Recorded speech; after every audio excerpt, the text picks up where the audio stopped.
Yo, this is Conan. You're listening to World of Wrestling podcast with Tax and Rich. Boom. Hello, everybody. Welcome to the World of Wrestling podcast. My name is Rich, and as always, I'm joined by my good buddy Tax Williams. Hello, everybody. How you doing? I'm good, man. How are you? Yeah. Currently in my period, the last few days of my 14-day of isolation, as my wife developed a cough that in most normal circumstances would mean we would not leave the house. We would leave the house, but, playing by the rules. So me and my daughter have lived in the house and the garden, and we're a few days away from being able to be unleashed. So, it's allowed me to focus on my fitness goals. I'm now doing 2 a day. So I've got the stuff from Set Go Gym from Coach Wicked, and I'm also now doing Sean T's Insanity Max 30, which is absolutely kicking my ass. Cool, man. That's really great. Like, it's good that you've got some time to dedicate yourself to it, I guess. Yeah, I think because at tail end of last year, as we know, some of the pods sort of went awry because my wife went into hospital. Then my mum conveniently tried to kill herself with a brain aneurysm. Definitely blame her for my lack of fitness in January and February.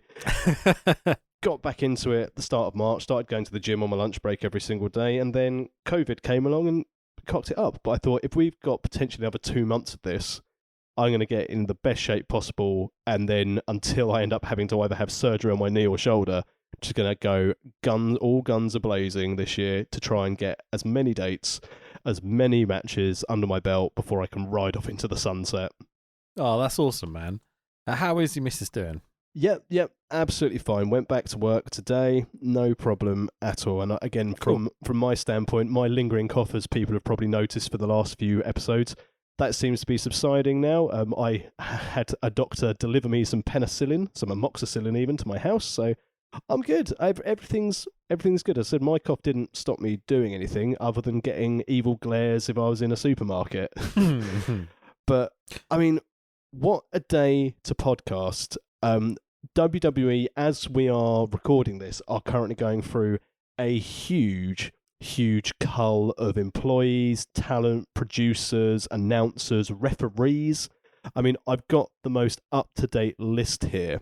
Literally, this happened within the hour, so this is pretty good timing that we decided to record quite late today. Yeah, so I'm getting my info off WWE Corporate, and obviously... Before you jump in, we should probably say we're going to be talking about WrestleMania at some point today, but this is a very casual pod in that we don't have notes for WrestleMania. You've all watched it. You all know what's happening. You're wrestling fans.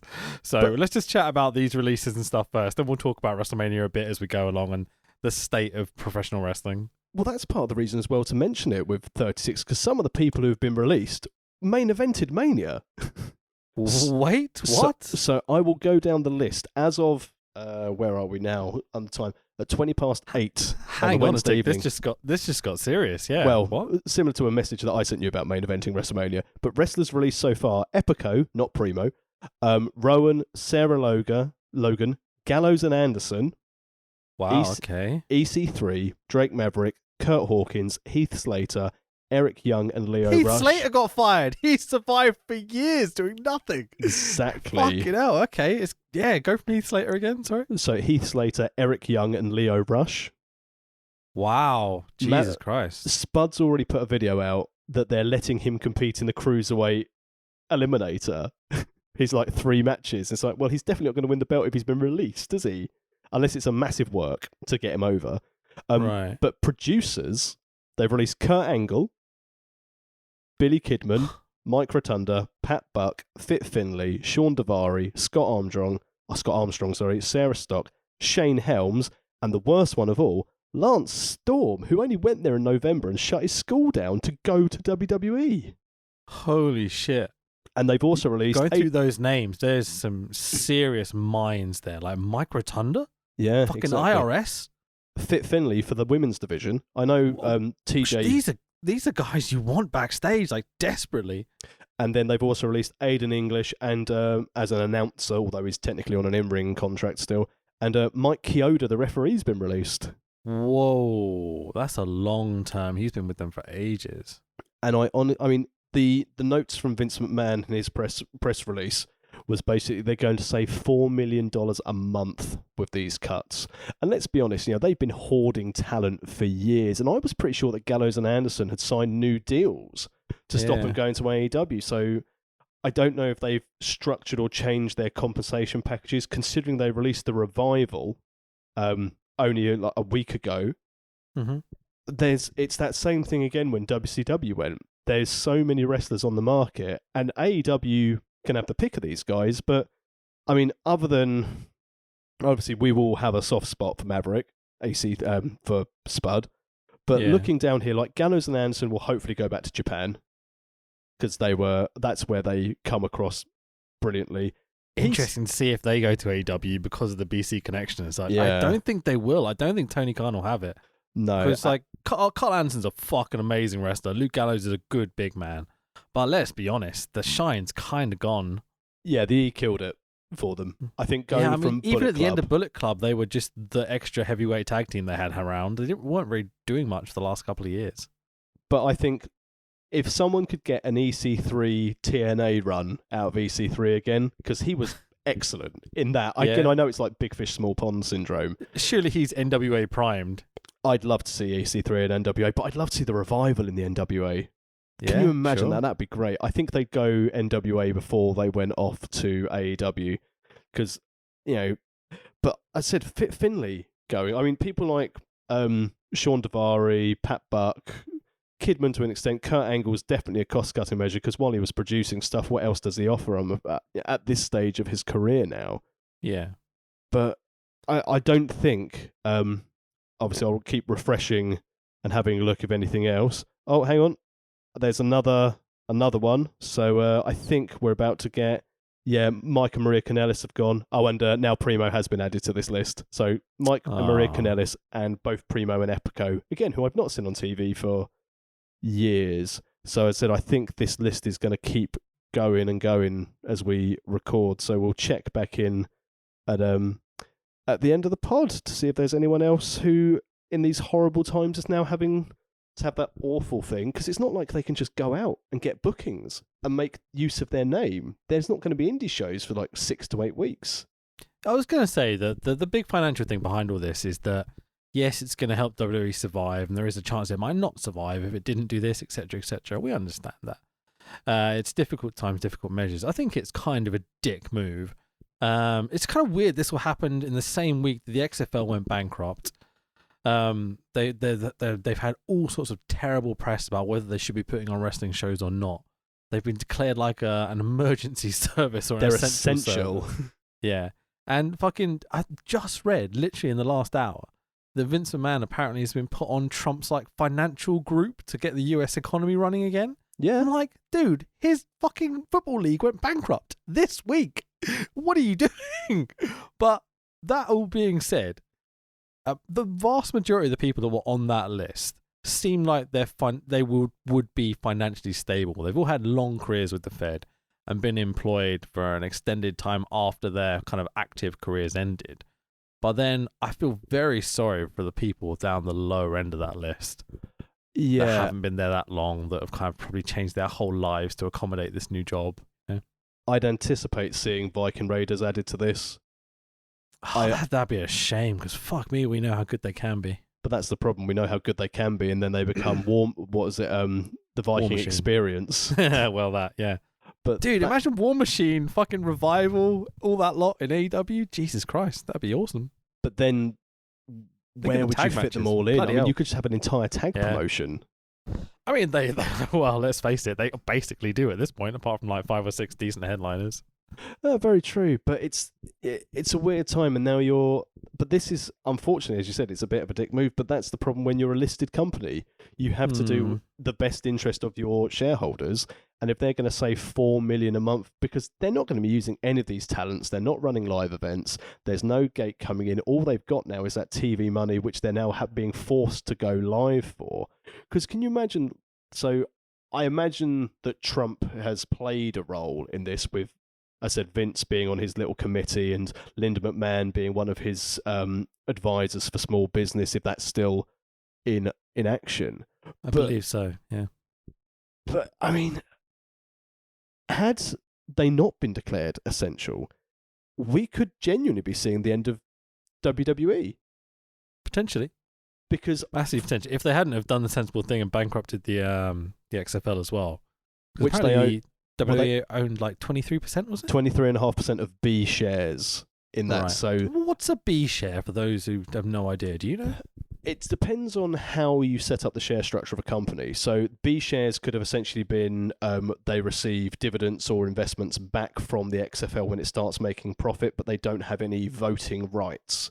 So in a company, you've normally got like your ordinary shares. They're your shares where people can vote on things, to remove a director, to go a set direction, etc. General meetings. Whereas sometimes you have B shares, C shares, D shares, where people can gain benefit from it. So maybe it's like a different level of investment. So let's say if you and I set up World of Wrestling Podcast Limited, and we would have the ordinary shares between us, and we'd have the voting rights to see what we do with it. But let's say people What pod are we going to do this week? I've got a 70% voting right. God damn it, another attitude error. Not again. But then people who wanted to invest in our company to get some money back out of it could buy B shares. And let's say if we paid ourselves £3 of Amazon money for our T-shirts, maybe they'd get £1 of the Amazon money on the subject. Which are available on Amazon.co.uk. You search World of Wrestling Podcast. You can find our awesome T-shirts. Go buy them. Help us out. And also on the subject of our merch and our general presentation, we're going to have a very special little new banner icon shortly, aren't we? Yeah. So just to fucking say it. So did you ask Will to draw it, or did Will just out of the blue? We mentioned it on a pod. We mentioned it because obviously we did, yeah. When he got the hat tip from doing the Mount Rushmore of Foley. Ah. And Will Power has come up with he's the most creative man I know in wrestling. He's phenomenal. He's awesome, man. Good friend. What's his Twitter? Is it Viva Willpower? Viva Willpower. Now. Make sure we put him over properly. At Viva Willpower. Go give him a follow. He's an awesome wrestler and a lovely human being as well. But he's a guarantee of victory from By the Sea. Down by the Sea, I think you'll find, sir. Apologies. Damn it. Good. But he basically did us a little ditty, a little drawing, a beautiful piece of art that I don't want to unveil too much about. But it's definitely going to start to be our profile picture, our icon, our logo, whatever you want to call it. Our future T-shirts. Yeah, we'll stick with the pink and the blue, for the actual text, I think. But I'm going to somehow incorporate the two. Yeah, it's incredible. Thank you very much, Willpower. Yeah, man, it's awesome. So, shall we chat WrestleMania? Yeah, so WrestleMania season this year was an odd one, because I think we've spoken... Just a little bit. Well, we've spoken over this before. Dude. Fucking hell. Go on. But how much we place everything on a year on Mania, this is where we'd normally have a Super Quiz Cup from a podcast standpoint, now that every other Tom, Dick and Harry's doing fucking wrestling quizzes. Sure, just to let everyone else know, because they obviously weren't in on it, we did a text version playing one silly game for 6-7 hours the day of WrestleMania? Yeah. Which is great. And I won it, by the way, because no one else replied after I left the last response. So yeah, fuck you all. I'm now the champion. But you can keep the cup. I didn't realise it was a Super Quiz Cup. If I just post a response now, people are going to be like, why is he playing this game now? I mean, you're more than welcome to it. It's still not ended. But, we're it's not really the Super Quiz Cup. And I guess I was thinking about maybe doing one remotely, but it is a shame that we haven't been able to do it yet, but exactly. SummerSlam could still be on the cards. Hopefully, man. Hopefully. If WWE is still in business. Well, that's the thing, isn't it? So, 2 days, no fans. Okay, so Saturday, April 4th and April 5th, 2020. It's on WWE Network. I'm assuming is where we all watch this, right? No one actually paid $60 to watch it, like they just kept promoting for week after week after week leading into this. Live from Tampa. Oh, wait, hang on. Or as I kept calling it, the Raina James Stadium after watching too much Nashville. It was meant to be Pirate Mania, and we got no fans in a little hall, the WWE Performance Center, and two of the weirdest out of left field matches they have ever put on.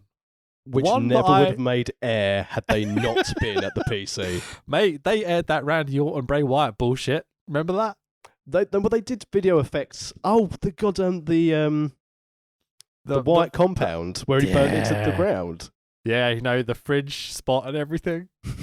the fridge spot should be done after. When that match had happened, I remember pitching to Mr. Wicked saying that me and Meathead, who were feuding as part of Wicked Inc. at the time, that we should go and have like a maggot pit match and try to find derelict old buildings to go and record one in.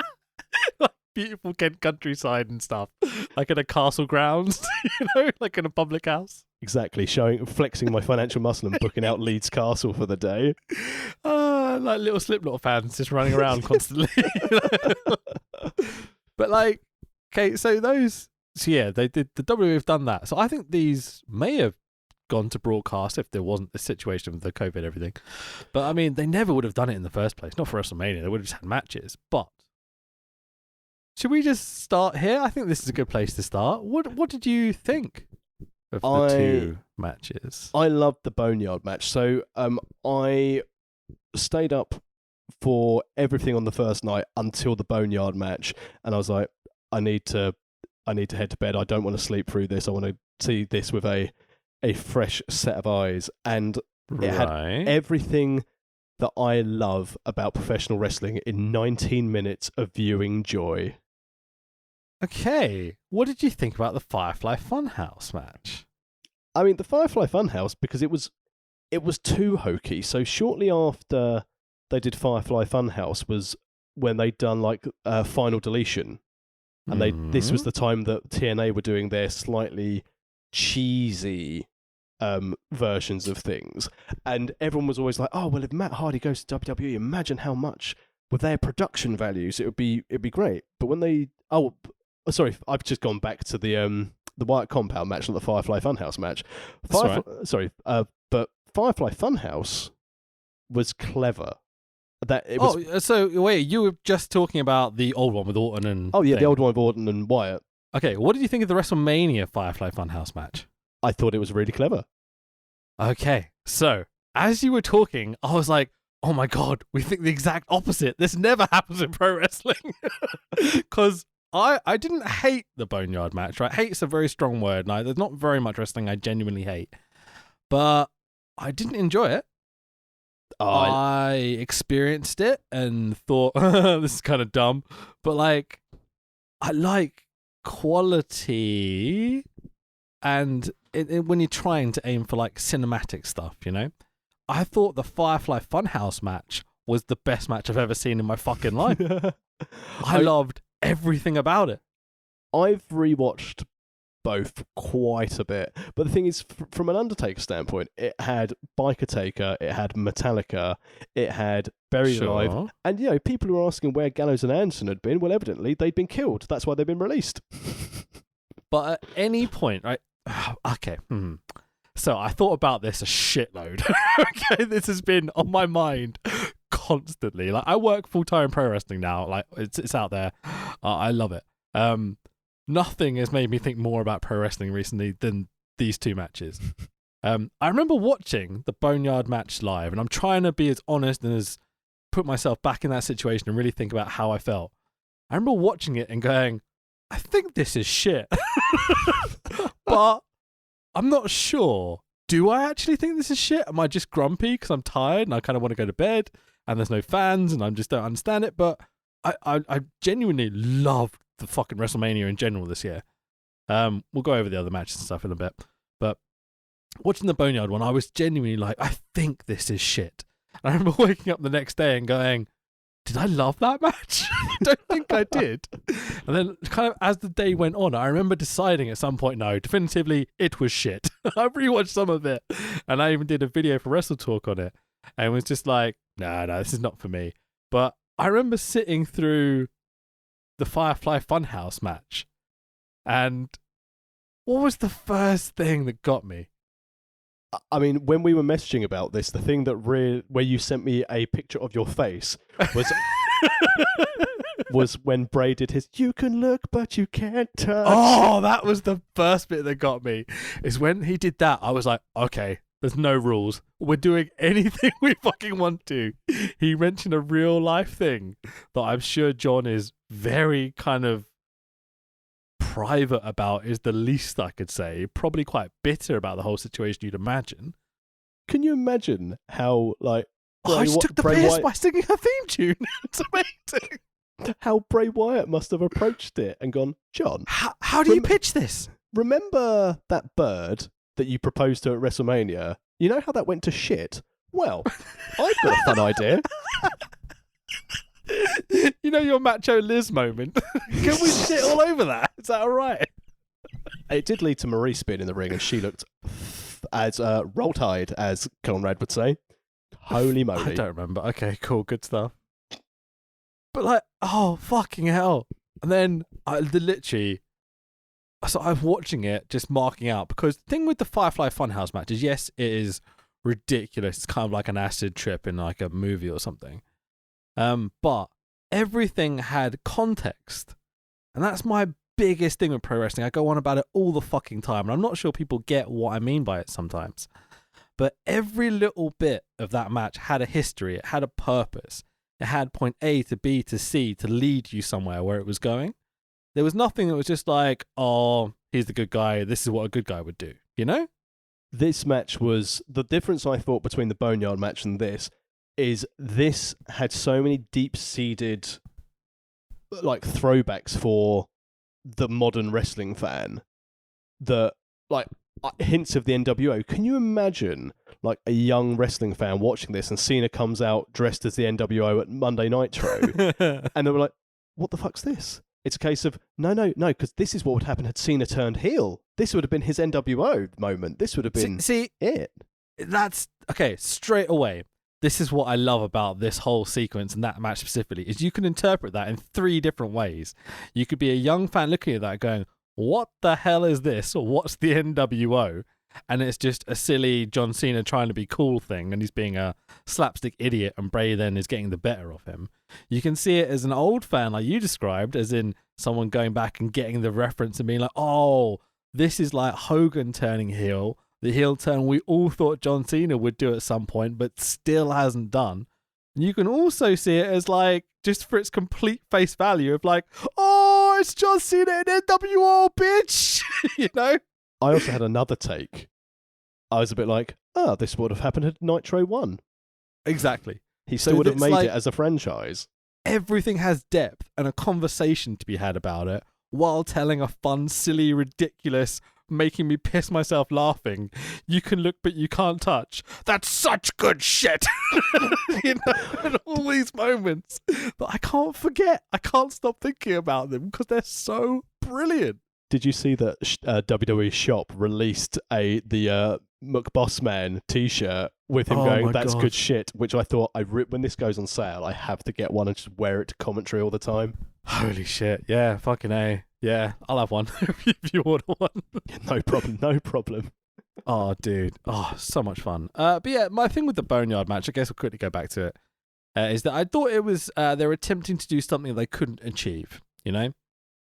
I just thought that it was a great thing for AJ Styles to give him something different to do, and it gives The Undertaker that last thing, because it's no coincidence that he did a cinematic job of beating a top star, and now they're doing that The Last Ride documentary, which if you've watched the trailer for it, looks incredible.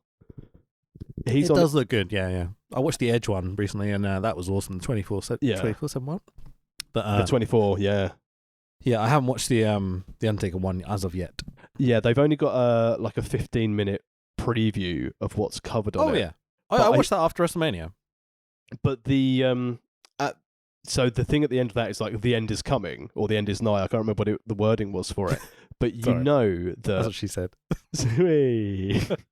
But you know that I wonder if at the end of this documentary that he's just gonna be like, yeah, I'm done, and that's how they're gonna finish it. See, when Vince fucking put up this phone call thing today that we all knew it was going to happen, I thought maybe there's a chance.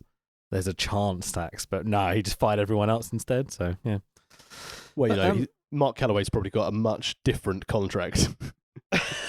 Yeah, you'd imagine as much. He also had like 23% of the shares in the XFL. Was WWE just him, you know? Yeah. But I think I said the Boneyard match was for everyone, and it was just a chance probably for The Undertaker to have a good last match. And I like the fact that, considering they don't mention COVID, considering they didn't call it a graveyard match because they don't want to basically add that to the thought process of people. But I thought the execution of it, even having like AJ's hand sticking up at the end, I was like, oh, that's nice. I enjoyed that. And obviously killing Gallows and Anderson. So there's 2 bits where I laughed, and 1 bit, or 2 bits where I just kind of pissed myself going, this is really good. So the 2 bits I obviously laughed at were the hand. I remember pissing myself laughing with that hand in like disbelief laugh rather than enjoyment laugh. Like, fuck, man, you just went, oh, we've got a prosthetic hand, let's do the carry. You know. But then the other bit was, you know, when Undertaker teleports to the back of the tractor, they've got that giant light behind him. Like, I pissed myself laughing during that out of embarrassment. I thought that was terrible, to be honest. Look, he could teleport during the Attitude Era.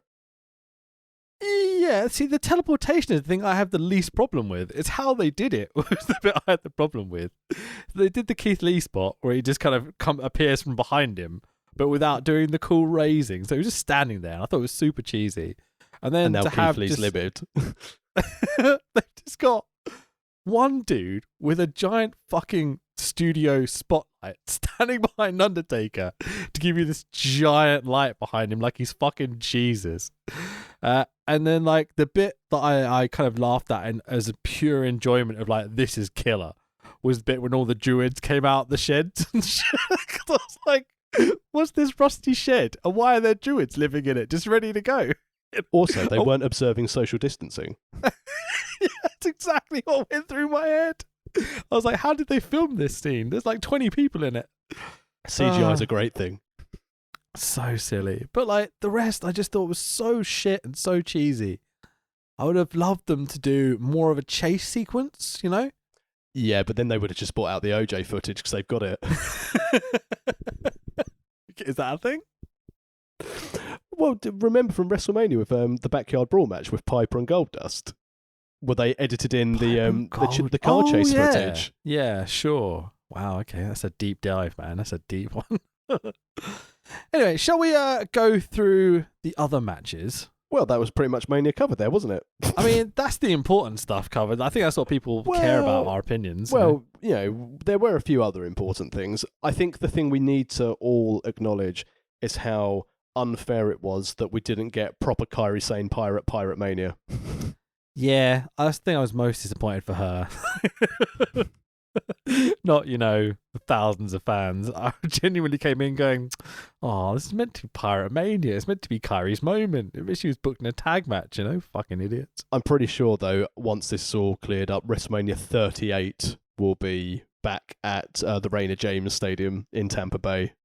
There's no way they'll go back there for that. I think, obviously, 37 will stay in LA, provided the world gets back to normal in the next 12 months. Hopefully it does.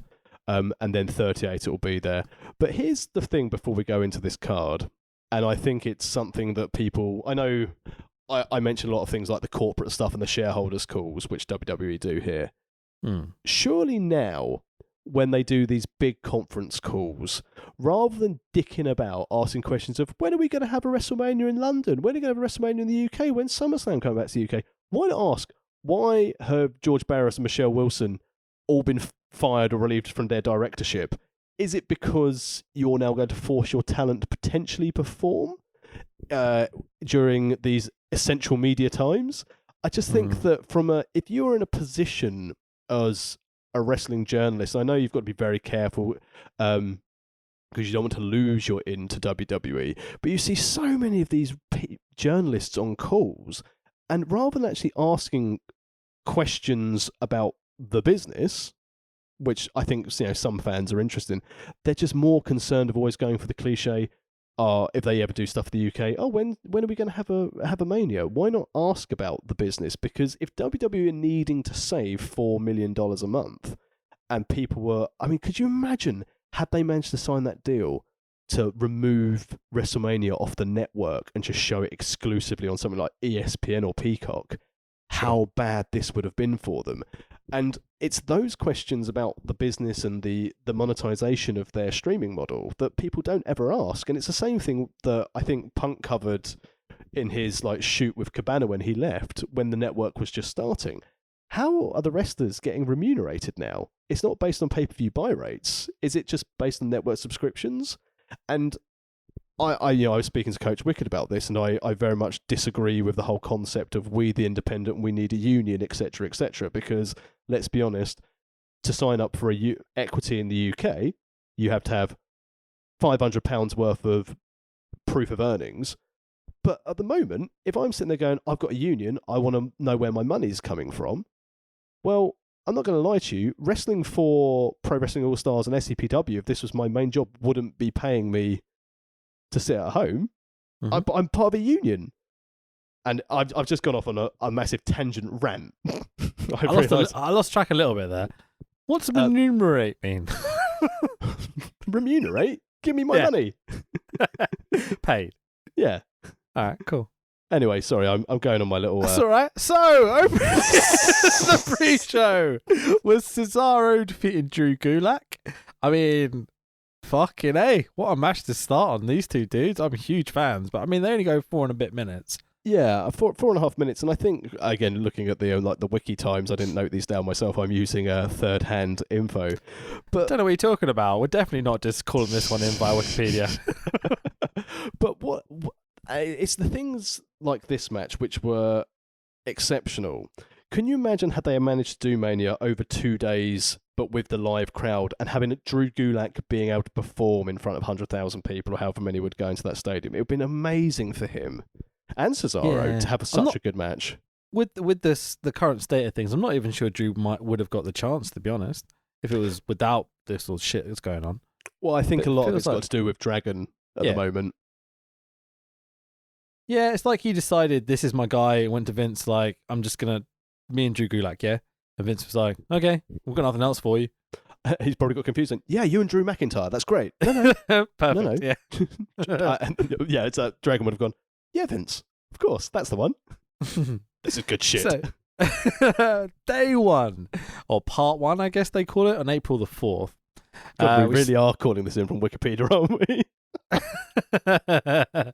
They started with Alexa Bliss and Nikki Cross defeating the Kabuki Warriors of Asuka and Kairi Sane. So the story going into this one was going to be that this was going to be Kairi's last match. Like, loads of people were reporting it, and that she's one of the people that would be let go. But so far, it doesn't seem like she has been. I don't see why they would. I think ridiculous. She's so insanely good. I think the fact that maybe this is why, as you said, if she hasn't been released yet, why they're pushing Io Shirai to go against Charlotte next, because Vince McMahon doesn't understand. Then again, neither does Jerry Lawler. I mean, Io's pretty damn fucking good, but I know what you're saying. But Asuka's clearly the top worker of that women's division. And I think if the Kairi were to leave, just let her run, and her and Becky, once everything settles down in the world, have an absolute barnstormer feud, because I think that's what someone like Becky Lynch needs. Yeah, we need to give some of this women's division WWE, 2 people, give them 6 months, see what they can do. Yeah, and that's not saying that, because obviously Alexa Bliss and Nikki Cross are great. Obviously Nikki Storm's fantastic. She's a great character. Yeah. Fucking A. But it's another case of strange bedfellows, isn't it? When they chuck together Nikki Cross and Alexa Bliss, and it's we need a tag team. We've had the Iconics off the road since December, October last year. Mm-hmm. We can't possibly have them in, which is a real shame, because I thought they were getting over as annoying in their annoying way. You're joking me. And they're both really fucking good in the ring. Hey Kayla. But genuinely, they pop me every time. I don't know why. Well, they've not put the tag belts on fucking TV in forever. That was part of the Alexa Bliss and Nikki Cross storyline going into this, though. It's a case of, when have you defended these titles? It's been more than 90 days. Yeah, it's really stupid. I mean, why take guys like the Iconics away?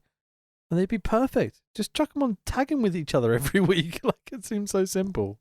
I speculate one of two things, purely just from how Vince works.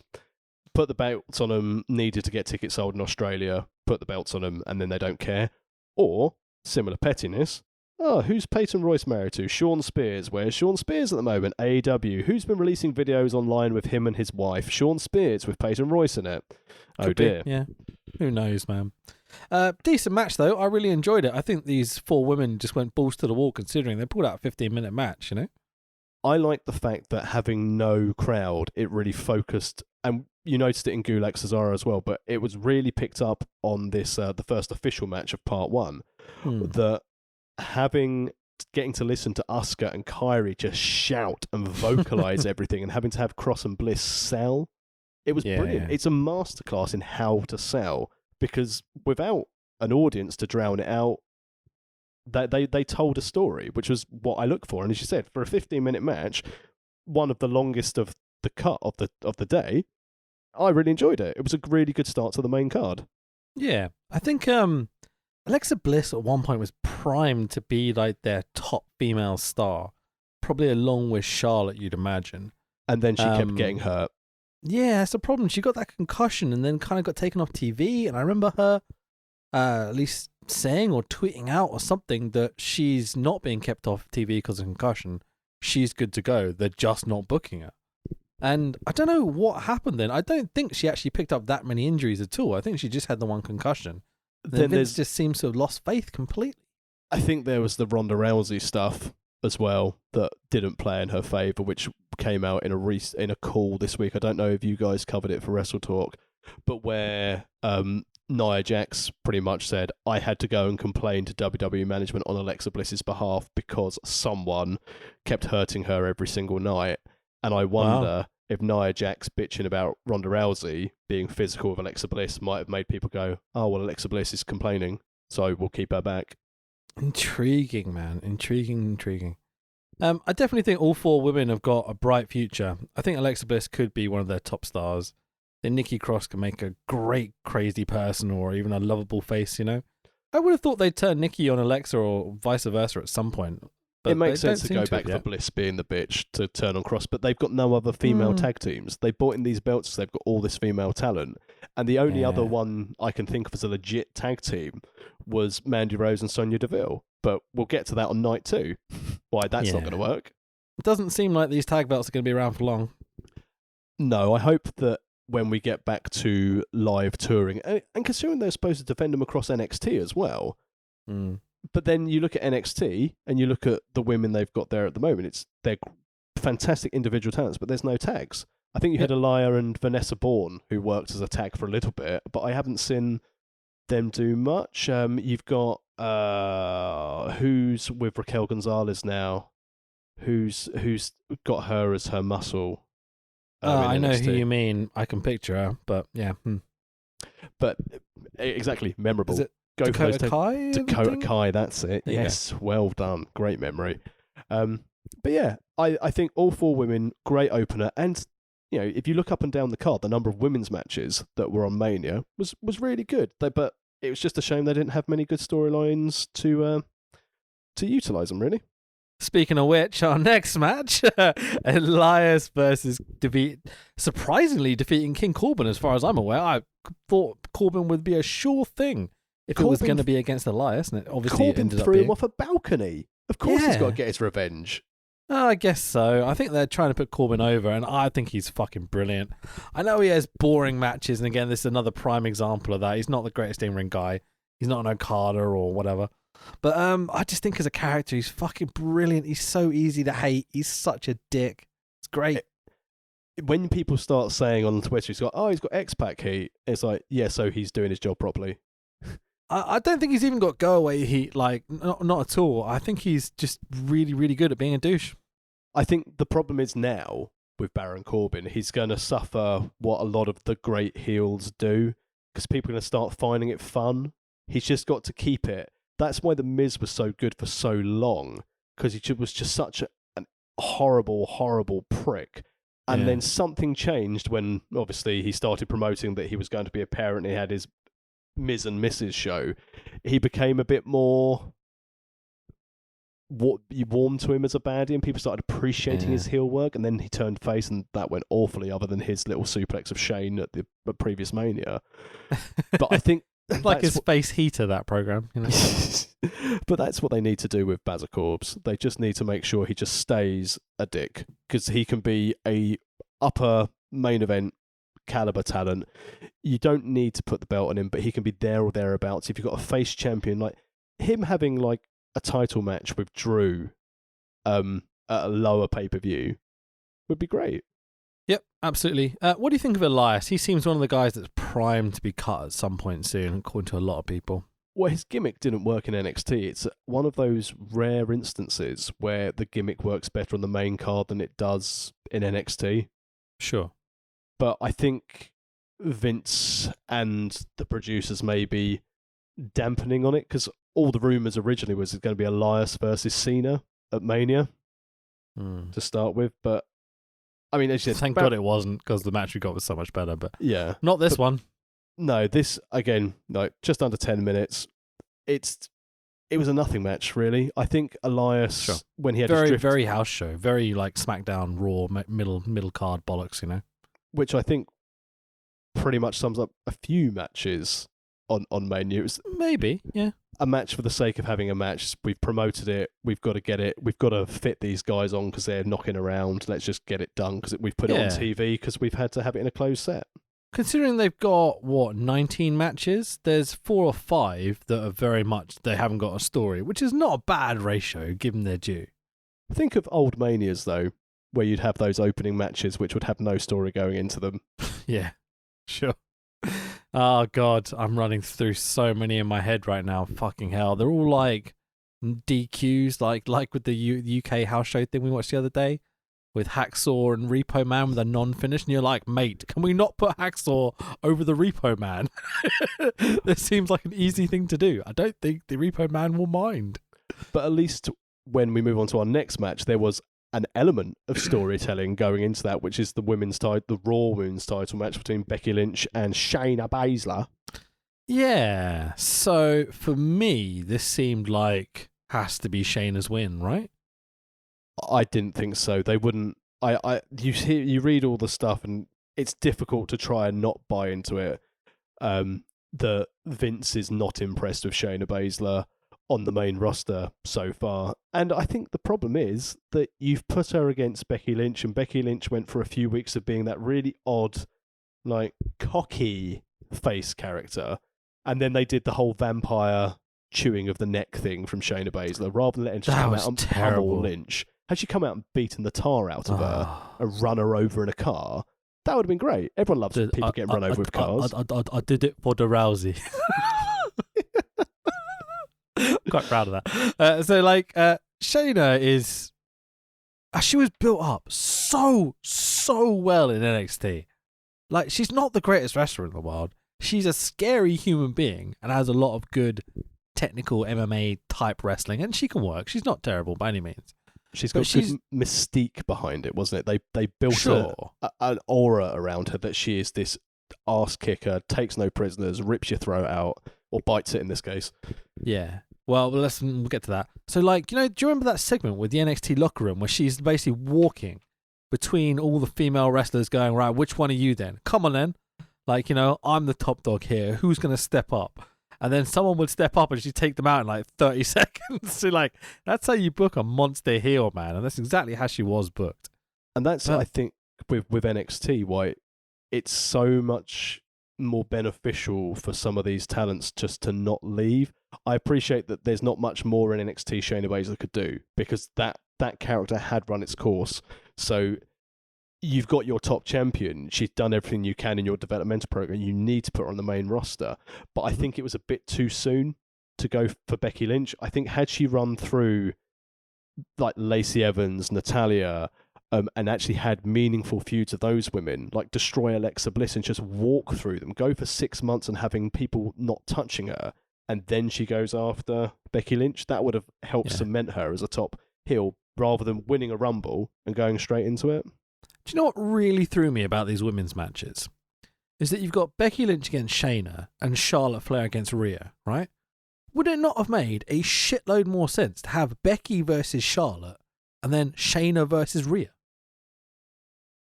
I wonder if it's more for the future years. Yeah, I think they'll try and main event Mania with another women's match, and if you can build up and keep Charlotte and Becky away from each other for another 12, 18 months, then you can start building to having a proper feud at Mania for those two. But you're saying that, but this is WrestleMania, dude. This is where you pay stuff off, and there's two stories between Charlotte and Becky and Rhea and Shayna have literally been the last year. But also, you need to keep both of them strong. You couldn't have. You can do that. You can have a nice, clever finish, but with Rousey, where she put a shoulder up, or whatever. Shoot. Yeah, I know. Yeah, sure. But I just don't think that's how WWE see it. They can't have Flair Piper lose. it, Yeah, but they can't have Flair lose because that's their golden goose, and they can't have Becky Lynch lose because that's one of their top stars. And they don't have many. I would have had Charlotte and Becky go 30-minute Broadway because they could do it, and it would be fucking incredible. I'd have Rhea and Shayna come out. I'd have Shayna tap Rhea in 5 seconds and have them come out. Rhea come out the next night on NXT and be like, I wasn't ready. You caught me off guard. You cheated. You jumped me from behind, and have her fucking smash Shayna the next night. It'd be great. I also think that they needed one of the other to lead the match. I think that with Vince not having as much stock, because even the Rhea Ripley build was pretty sharpish in NXT for the person who was going to take over from Shayna. And I just now, and they wanted to have more competition for AEW. Let's be honest, the reason why Charlotte Flair goes to NXT because they think it'll pop a rating. And, maybe it did by 1,000 viewers the other week, and everyone going, oh, they won the ratings war. No one gives a shit. No one watches TV. It's not going to keep popping people week to week. It was just people tuning in to see what was going to happen, whether it was going to be something different, Yeah, exactly. And then hopefully, they'll go off and do their own programs. We've now got Charlotte going after Io Shirai, and Becky is also around. So next up, we've got what I saw announced and was like, wow, they're literally giving me my favorite matches of all time. We've got Sami Zayn against fucking Daniel Bryan. Generico Dragon, yes, please. No. Generico is in Mexico dealing with the orphans, I think you'll find. Of course, and Dragon's crying on Total Bellas that Brie didn't want to give him a second kid. I don't know. I don't watch that stuff, but yeah. Yeah, me neither. I watched it last night. It was great. So Sammy picks up the IC belt a week before, 2 weeks before? A couple of weeks before, yeah. And in a three-way, 3-on-1 against Strowman. Yeah, I remember. And they start to build up the feud with Dragon, and to be fair, these two did a fucking great job of building to it. And I love the little backstory of having Cesaro and Shinsuke there. Granted, they shouldn't be there. They're top stars. But then having, Gulak coming as Brian's understudy or whatever it is.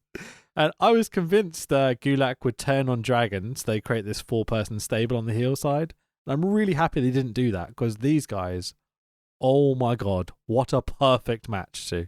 For a 10-minute match, it was lovely. It was just nice, good wrestling, and it's just now leading up to the end of his contract what Dragon wants to do. They're like, okay, well, we're not going to put you in a title picture because you're obviously going to go part-time at some point. Who do you want to do and who do you want to elevate? And he's probably got a bucket list going, right, well, I want Cesaro, I want Sammy, he probably wants Kevin Owens, he probably wants another go at AJ before he finishes up. And because he's got his Brock Lesnar match, what else does he want to do? He's his wife's pregnant with their second child in the real world. Why does he want to be traveling around the world and avoiding parenting? Oh, hang on. I've understood why he doesn't want to retire. Look at these 5 names, right? Sami Zayn, El Generico, right? Cesaro, Claudio, Shinsuke Nakamura, Shinsuke, American Dragon Bryan Danielson, Daniel Bryan, and Drew Gulak, cough, cough, cough, Soldier Ant, cough, cough, cough. Brother of Rory. Well, fuck that guy, but Drew's awesome. Those 5 dudes are literally in my top 10 wrestlers of all time. I'm not even joking. They're right there. I'm exaggerating a little bit. But in general, those are serious talent. Serious talent. I think the problem when you look at these guys is it took Dragon maybe 6 years in WWE to be allowed to be given the flexibility to cut a world beater promo. Mm-hmm. Shinsuke can cut promos if WWE allow it to be like, he's got a strong Japanese accent. Oh, wonder why that is. I said, do you not know that he don't speak the English? Fucking hell, those promos, man. Jesus Christ. But now Sami Zayn's being given a chance to actually have time on the microphone. He's pretty good on the mic, as we know, including, after his doghouse time after dropping AEW when he had his electric chair segment. Yeah. He's impressed me so much recently, Sammy. All these guys, I mean, it's nice for Sami Zayn to be away from Kevin Owens. I look forward to when they revisit that at some point in the future. Just do it in 10 years. Leave us a long, long time. Those two's basically been wrestling each other for the past 15 years. Can we just give them someone else for a while? But this goes back to the Charlotte Becky thing, because we had that cracking match at Evolution, which they wouldn't top at this moment. They need enough storyline to help build it, and that's why, again, they need to keep Sami Zayn and Kevin Owens way apart from each other, while everything moves on, basically. Do you mean Sammy and Kevin Owens? Of course, yeah, sorry. I think you said sorry, but it doesn't matter. Okay, let's move on. So I love Sammy playing the cowardly dick heel here. We know what kind of characters he can play and how good he is in the ring. Take you back to the Shinsuke Nakamura debut against Sammy. One of my favourite matches WWE have put out recently. It works in such a good way. Just to see him as this Bobby Heenan style runaway cowardly douchebag. Oh, more releases. Oh, go on, Em. No Way Jose. Okay, saw that coming, yeah. Zack Ryder. Oh, that's a shame. Yeah, poor Zack. With his missus on NXT recently. Oh. And so it was saying that, I know we're covering the Mania card, but Coach Wicked, interestingly, has messaged me whilst we're doing this, because we were chatting about the releases, and he said, just a thought, I wonder if the NXT UK roster's under any threat. Very interesting. Because if they're looking to cut costs, they've got their tapings up. They've had to cancel NXT UK Dublin. I bet their numbers are dog shit as well. No one talks about it. No one covers it. I mean, I haven't watched an episode of it. Ever or recently? Other than the tournaments that we watched. And like the first night, I've not watched... we both watched that because we covered it. Yeah, but the first ever UK tournament we watched, because we weren't podcasting at that time, were we? We just started. I think our very first pod is the first UK tournament. Yeah, but watching that was exciting. I like seeing the wrestlers we've been watching on the independent circuit have a place in the WWE network with good production value, decent ring to work in. But I think all in all, maybe if they're releasing Zack Ryder, not to be disrespectful to any names, but you look down that list of names on the UK side of things, I don't think it's a separate company. So why would they be releasing someone like Zack Ryder who has some form of name recognition to some of the older fans, and they'd keep around Wrestler A and Wrestler B in NXT UK? I bet a huge part of this is the type of contract and when they signed that contract, and also when it was up for renewal and all that sort of shit. But I bet there's a lot of, you've earned a lot of money from us over the years. We can't afford to keep everyone on right now because of this fucked up situation. You can afford to be out of work for 6 months to a year. We'll give you a call, mate. Yeah, and I think that's I think the main thing that they try and drum in, especially for the talents who go through NXT, is here's how you manage your money. Here's how you keep money aside to pay your taxes. Here's how you live effectively. Because in NXT, where they don't have to pay for their travel, I know they're not making much money, but they've got their contract. They go, they train, they work out, they get paid. People have to save. It's the same situation for every profession, but especially for pro wrestling, because everything is such a short career. Like you said, I wonder if they look down that list of people like Kurt Hawkins, like Zack Ryder, and go, well, guys, you've been here for X number of years. Hopefully you've done well for yourself. You've paid off your house. You've got enough money to live a healthy life. And it's not like they don't have other interests. But yeah, so Zack Ryder and No Way Jose. It's gone as we speak, because we knew it would happen as we keep going. Yeah. So John Morrison versus Jimmy Uso versus Kofi Kingston for the Tag Team Championships in a ladder match. I mean, I have many issues with this match.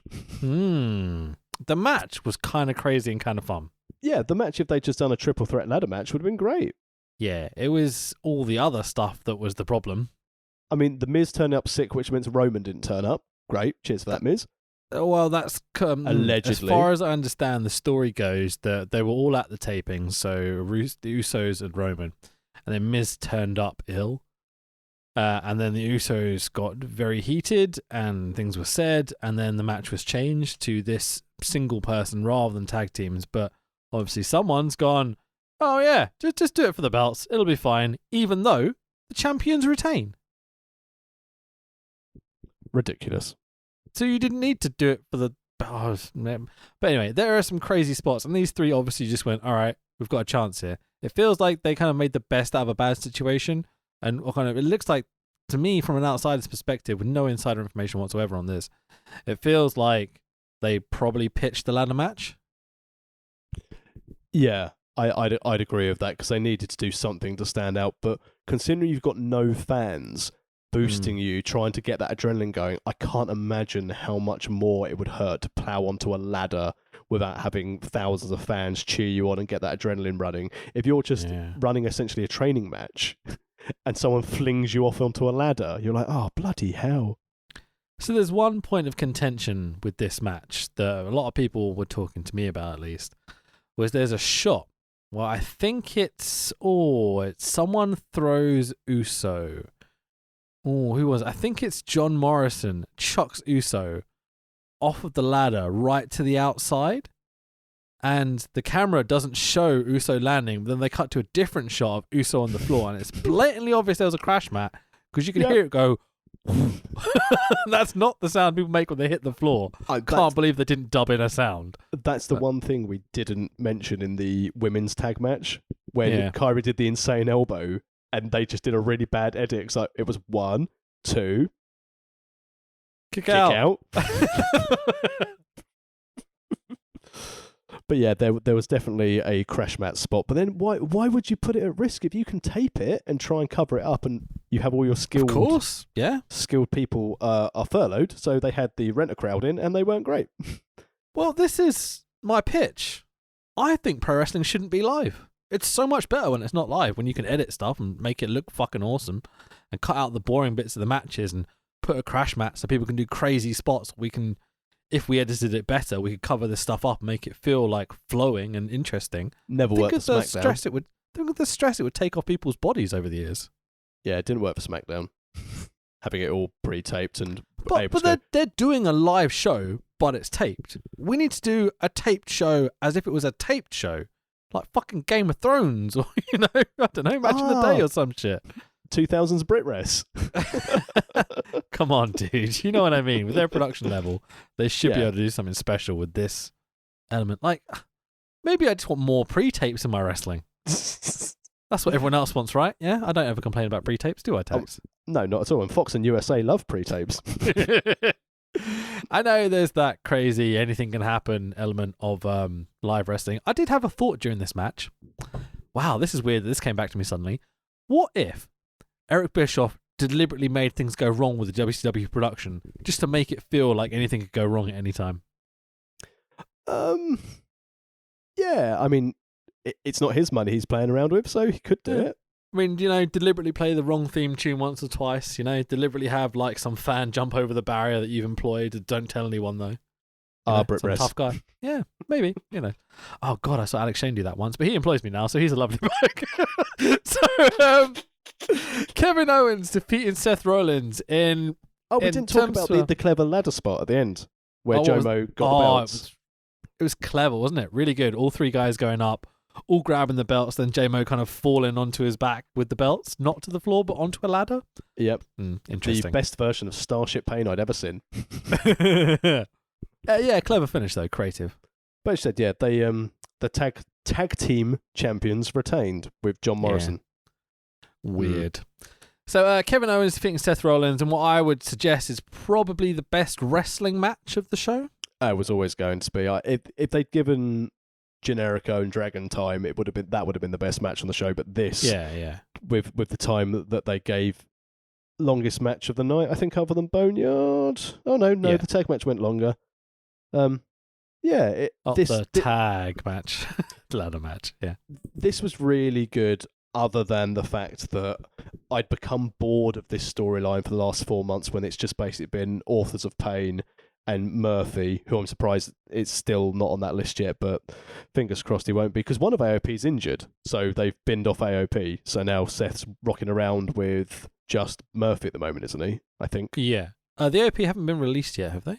No, but one's injured, so they're not leaving the other one on TV. Yeah, sure. It's But going to be these months and two- months and months, apparently, as well. I remember looking back at one of the WWE 24 documentaries, and then it was after Rollins had cashed in, and Kevin Owens is backstage. I remember him like tapping him on the chest. It's like, we run this place now. So I thought that was a nice link back to now when they got to fight each other at Mania. I also liked the fact that Kevin Owens was on social media beforehand talking about his big dive during this match, how he'd planned potentially to try and pitch away to jump off the giant boat at the stadium in Tampa Bay. Yeah, I saw that. My God, can you imagine? Would need a crash mat and pre-tape. Oh, it would have been so, so good. Anyway. That is the spot of the night, isn't it? Him jumping off that sign. I like the fact that in the Performance Centre, not only do we keep on getting tours of it, it's a case of, everyone's been thrown off literally everywhere you can possibly get thrown off of that PC. True. So, next up, we've got Braun Strowman finally winning the big belt, defeating Goldberg in a 2-minute 10 match for the Blue Universal Championship. There's two of these matches, basically, isn't there? We've got Drew McIntyre and Brock as well. There's kind of new WWE, all these heavyweight matches need to end in a couple of minutes sort of style things. They're exciting, and you never know quite what's going to happen because there's that element of it's probably going to end really fast or something fast and dramatic and impactful. But I'm starting to miss that main event WWE style a little bit. Agreed. While I liked seeing Goldberg still stick to his walkout with his security. Yeah, from his fucking trailer in the back, yeah. Did you like seeing Little online caravan, that's what it is, yeah, sorry. some of the wrestlers who had picked their lockers at the PC for Mania, and they started showing tweeting pictures out of the lockers who they took. So I think it was Rollins took Ciampa's locker, and Kevin Owens, and he was like, yeah, you don't pick your favourites. And then they showed a picture of Ciampa, and then Kevin Owens tweeted going, yeah, I certainly didn't pick my favourite either, and put Stockley's locker. Oh, nice, Stokely, yeah. Oh, that's awesome. Which goes to show how much I had interest in this main event match. I'm talking about locker rooms in the Performance Centre than really not your cup of tea at all. You don't find any sort of it could end on any move sort of thing. No, because Goldberg wasn't coming back, so you knew Strowman was going over like you knew Roman Reigns was going over. Did I know that going in? I don't think I did. It just thought seemed Goldberg obvious. might retain because they changed so many plans going into this week. The only chance he might have retained was if, in any way, you don't need to try and open the fridge quietly. It's fine. It's absolutely fine. My wife has come into the podcast kitchen, so Nice. And is trying to open the fridge as quietly as possible. It's appreciated, but don't worry about it. It's absolutely fine. But yeah, I just thought that you knew Strowman was going over because Goldberg wasn't going to do any more matches at this stage. You knew it was going to be given to Strowman anyway. It's a shame that The Miz cocked up Roman having his moment, but Yeah. and that would have been the way to get Roman over, unfortunately, because people don't want a part-time champ, and that's the best way to get it. Had they gone Roman versus The Fiend, Roman would have been booed out of the building. It would have been awful. Yeah, sure. I think the main thing that I was hoping Goldberg might retain, to be totally honest, was that this seems like the shittest way to put the belt on Strowman finally. Well, it sums up his attempts at being the champion anyway, doesn't it, really? He's had so many false starts where they should have pulled the trigger and he could have been an astronomical star. But what a great way to finally show your support for Braun Strowman by letting him drop it to The Fiend. Because I saw all the reports that Goldberg refused to put over Wyatt, which is why they put the belt on him. Yeah, it seems to be the case. Which I think goes to show why Bray Wyatt at the end of that match just stood behind Goldberg shaking his fists before he disappeared at Chamber. Yeah. I don't know, man. Oh, sorry, not Chamber. Saudi show, wasn't it? I know what you meant. Yeah, it's fine. I don't know. Just, Strowman. Such a shame. Personally, he seems like a bit of a douchebag, but is like a professional. This should have been the guy. It really should. We've said it so many times on the pod before. Like, this was their mainstream star, and they've ruined it. They really have. They completely fucked it up. You got to hope that someone else can come along and be like a real superstar for them, like, you know, the Cena, the Hogans, whatever, because they need it. They really need it. We've said before that Dream is likely to be the best chance of that.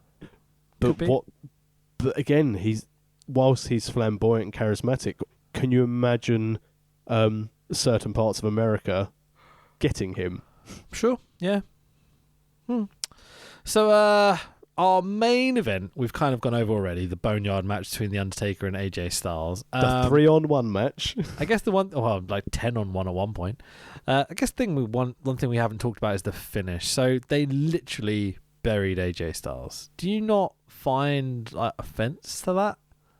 Well, I thought in the back of my mind said, Rusev's been released. Oh, he's actually been released. Oh, no. That's probably a good thing for him. I think he wanted out, so, yeah. Oh, Ruru, no. Crikey. Cheers, corporate. Downhill from the tank. It really was. Yeah. It was downhill getting married and putting on Instagram you proposed to Lana when your WWE storyline said you'd split up. That was great. Yeah, that Vince is probably not going to like that, yeah. No. But, yeah, so sorry, I've lost my train of thought after seeing Finish at the Boneyard. Finish at the Boneyard. I thought, has AJ's contract expired? Has he gone? Have they written AJ off? Yeah, apparently not. I think maybe he's taking a break or something. He deserves it. He's been an absolute workhorse for that company. Yeah. I found offense to a PG company that, you know, say that, we do all this lovely stuff, don't be a bully. We're fucking burying people alive on TV, you know. I find there's odd issues with that. If I was sitting down with my kids, how do you explain that? Well, it's funny you should say that, because in the morning I blocked out some time and I said to my wife, like, look, I need the last hour to watch the part of Mania where I was falling asleep, and I need to watch this Boneyard match.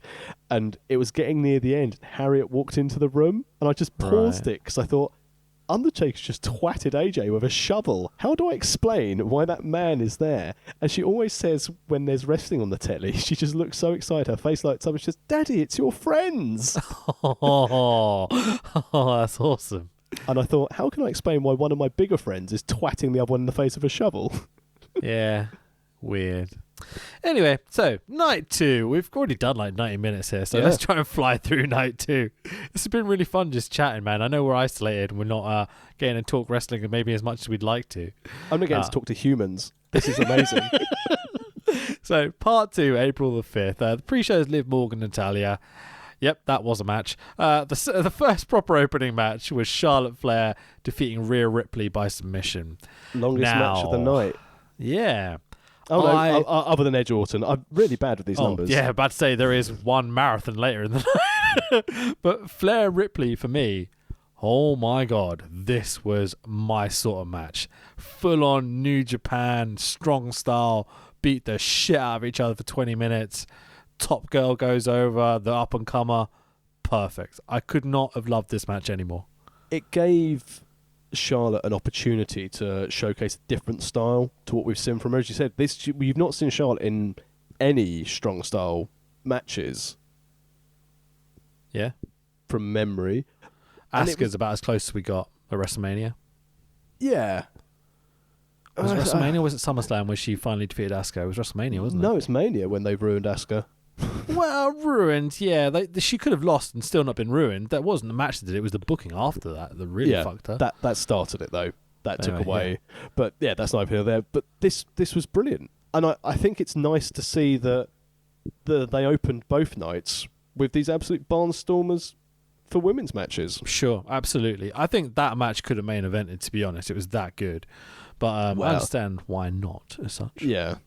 I think the ordering of the cards for both nights was good. You had a little bit of everything. You had your storyline, you had your cinematic match, you had your big title match, and you also had some of your throwaway matches, which we'll obviously get to shortly. In terms of the ordering, I'm really happy they did the Boneyard match last on the first night, but not the Firefly Funhouse last on the last night, because it gave that main event the main event headline feel. moment, you know? Yeah, exactly. Yeah. And it's how it should be. The proper belt should always main event. It's the biggest thing of your show.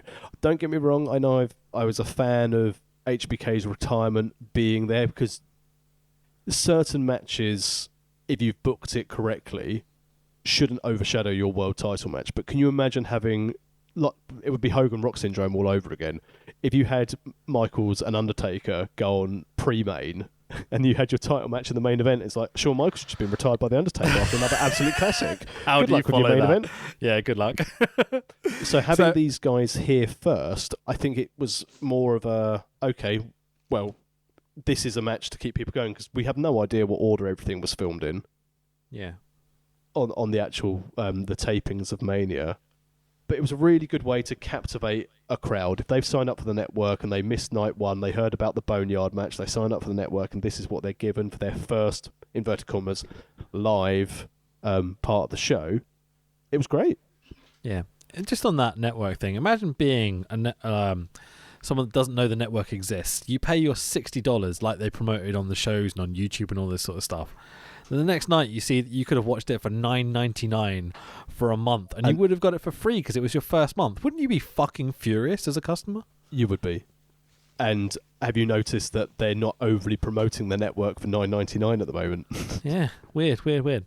So people bitch about Charlotte Flair a lot, that she goes over a lot of people, but this is how you book a top champion, right? She's over. She is the number one female wrestler. Becky's got the belt, but Tell me a bad match Charlotte Flair's had. She hasn't.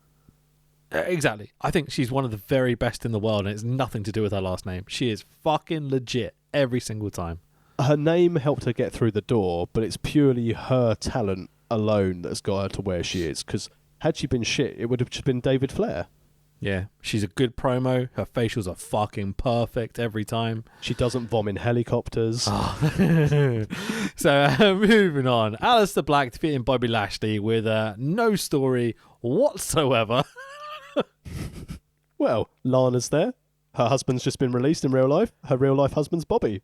I think I got a sandwich during this match, even though I fucking love both these guys. I think Bobby Lashley's one of the most underrated guys in their roster. He is prime WWE beef, you know.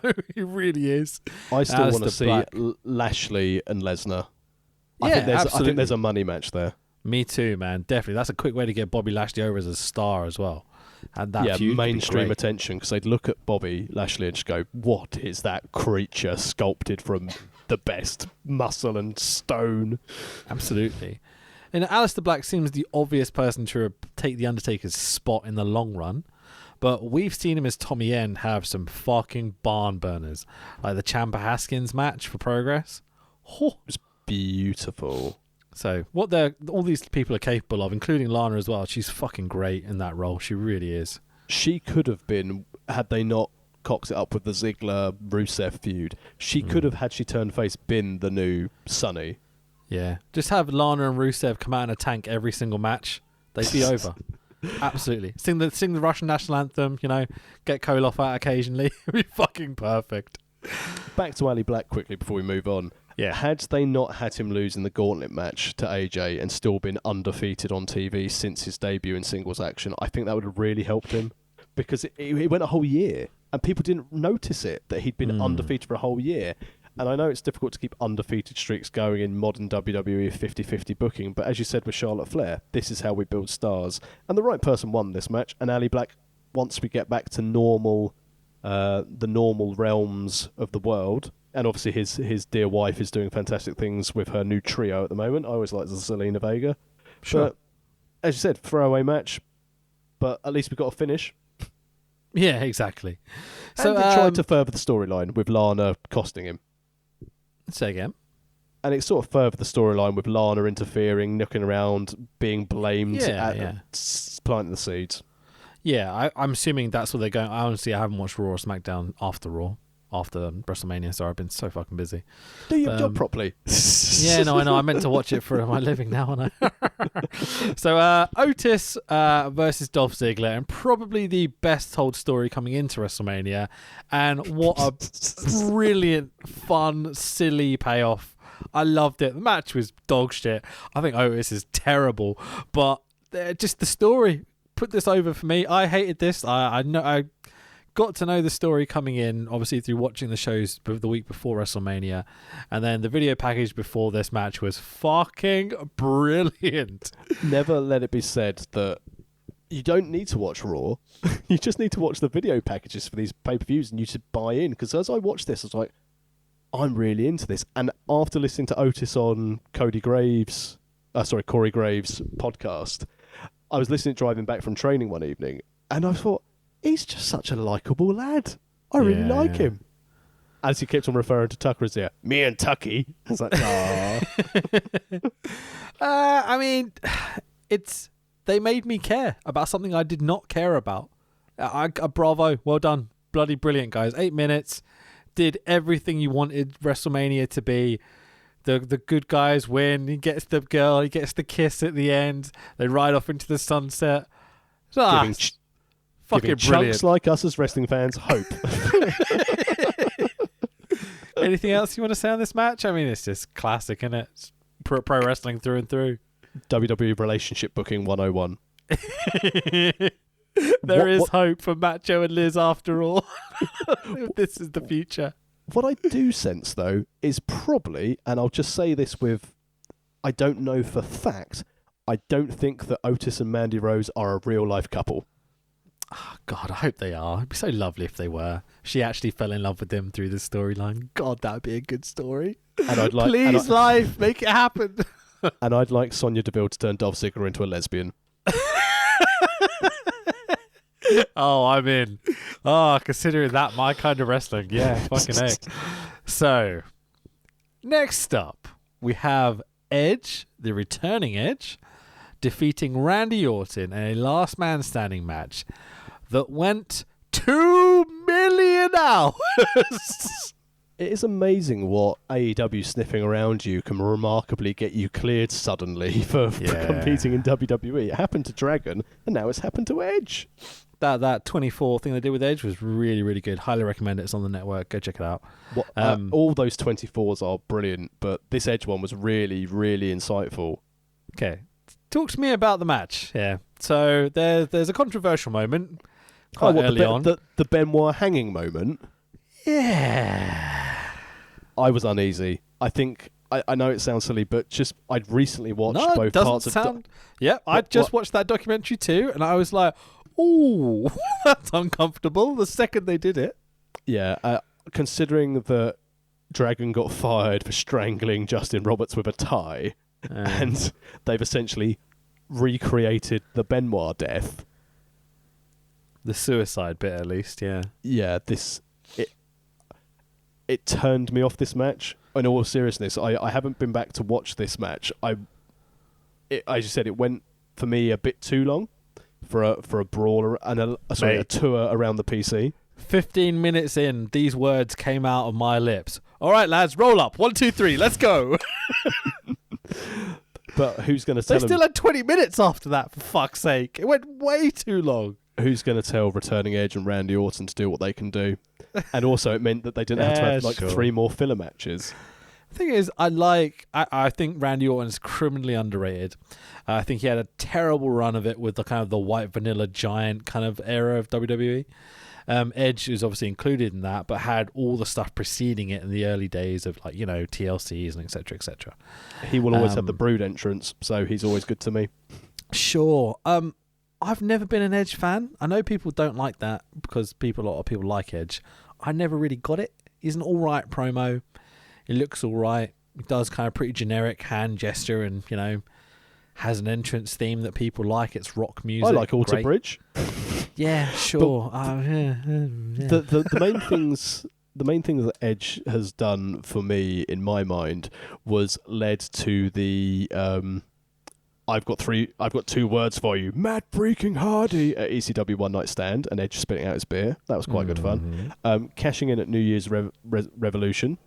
The first cash in. I remember watching that live, and for the first time in a long time in WWE, and this was like early 2000s. I think you've recently rewatched this as well on the network as well.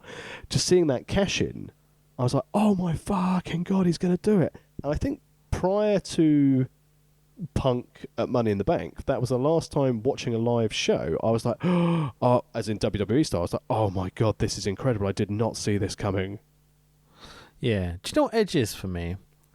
He's a guy that has many, many segments that I've really enjoyed, many of which you just described. But then he's the guy that is kind of the perfect example of he does moves. Yes, I know exactly what you mean. There's no A to B to C so we can get to D.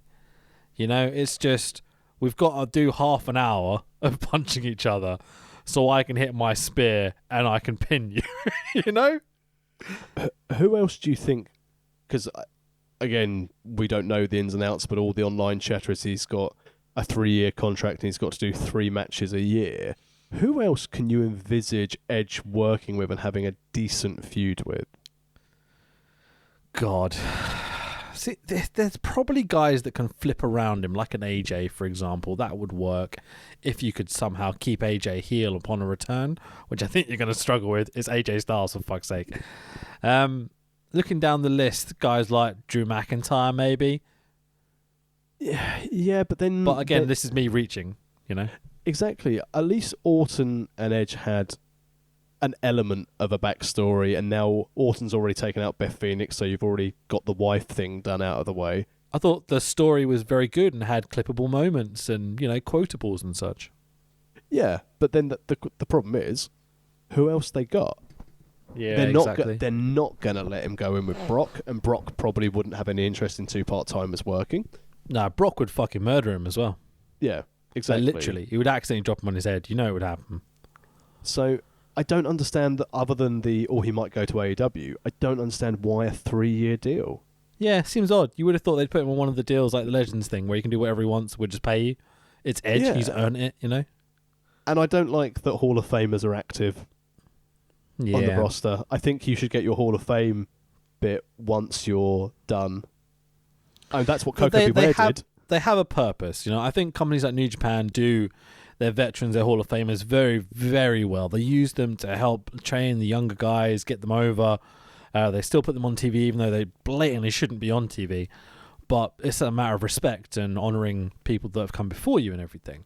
I don't think we should just get rid of these people. They're not ready for the scrap heap, for fuck's sake. Not that you're suggesting that, I'm very aware. But it's they have to have their place. You can't have fucking Goldberg squashing top stars. No. And that's what I fear with Edge. I can't, unless he's going to have a good feud with someone like Ali Black, and Ali Black beats him to try and that's his first main event victory, he's taken out a legend. Yeah. But then fans love Edge. So would you have to have a heel Ali Black? There's only 2 matches that I want to see, and yeah, that'd be weird. It doesn't work with Aleister Black, does it? They might have an alright match, but I don't think Edge can keep up with his work rate. No. I mean, maybe that sounds harsh, but I think that's the reality of the situation. He has to work around a severe neck injury, Daniel Bryan, neck versus neck. Jeez, the bridges. Yeah. In terms of people that I'd want to see Edge wrestle, the two names that come to mind immediately are like Shawn Michaels, Kurt Angle, but I don't want to see either of them in a ring ever again. No, Shawn Michaels is running NXT. Well, Matt Bloom is, but Shawn Michaels is there, and Kurt Angle's recently been released, so there's no point. Yeah, the only person but just beyond all that, just like injuries and stuff, and how their careers have gone and finished, no, thank you, that's enough. Those 2 guys can go retire and not hopefully be crippled for the rest of their life. They'll do Edge Triple H. Yeah, fucking hell, that's gonna be boring, isn't it? But anyway, yep. So, next, what do you think of the match? By the way, the finish was quite fun with the whole standing on the bus, yeah. But finish was fun, but after the hanging point, I was out, and it went too long for me. Yeah, a good 20 minutes too long. Not like 10 minutes too long. It was excessive. But I like Alter Bridge, so that's all right. Fucking hell. So, Street Profits be Angel Garza, as they say, whatever. And Austin Theory, who blatantly shouldn't be on fucking WrestleMania yet. Austin Theory can't believe his bloody luck that he was just, sorry guys, I'm just collecting my boots from the PC because we're going to be on lockdown. Oh, have you got a slot in that match? I've got gear. Always bring your gear. Do you want to be on the show? What show do you mean? WrestleMania. The show. You know, the grandfather of them all or whatever. Oh, yeah, I'll be on WrestleMania. Yeah, thank you. Who are you? What the fuck? How did this guy get on fucking WrestleMania? As horrible as this sounds, you know, like NXT takeovers when they show the new signees in the crowd, and you have people like Matt Riddle, you've had Keith Lee sitting in there. When you had Cruz when it was Uhaa Nation, when they showed Austin Theory, and everyone was like, "Who the fuck's this guy?" Mate, I've just looked at a photo of him. If he walked past my house right now, I'd be like, "A bloke walked past my house. I have no idea who." Which is a massive problem with some of the people they have in NXT. But Austin Theory, at least they're using him now on Raw. At least they've got him in Zelina Vega's little faction with Andrade and Angel Garza. Garza and Andrade are fucking awesome. Garza is hilarious. What a dick. He's brilliant. I like the fact that he just goes and kisses women in the crowd. It's proper rapey. It's fucking hilarious, though. I don't know how he gets away with it. And when they were supposed to be doing social distancing, the last Raw, when there was actually a crowd, he went up and kissed a random woman. Of course he did. It's like, mate, you're brave. Roman's going to pull out the main event because of you. What a character, though. And we know how good his partner can be, you know? Yeah. And there's also Austin Theory. So Street Profits are quite good, though, aren't they? You've got the new Rock in this tag team. Yeah. Montez Ford. Him and Bianca Belair, considering they just smashed the PC combines for their athleticism, their charisma. I know they've brought Bianca Belair up to Raw, and she's trying to be a bit more of a stop dicking about, lads. Let's go for the win. You're embarrassing me, sort of thing for the Street Profits. But Montez Ford is great, and Angelo Dawkins is a good hand, and I'd hope that they keep this tag team together for a long time. But as we know, with quite a number of tag teams, there's going to always be eyes on Ford to be the guy to push forward. And as you said, Austin Theory was also there. I can't wait for the day when a monster takes out Angelo Dawkins and Montez Ford is left to defend the honour of his friend with his missus by his side. Are you trying to book SmackDown when Braun Strowman does it? Oh, it'd be so good.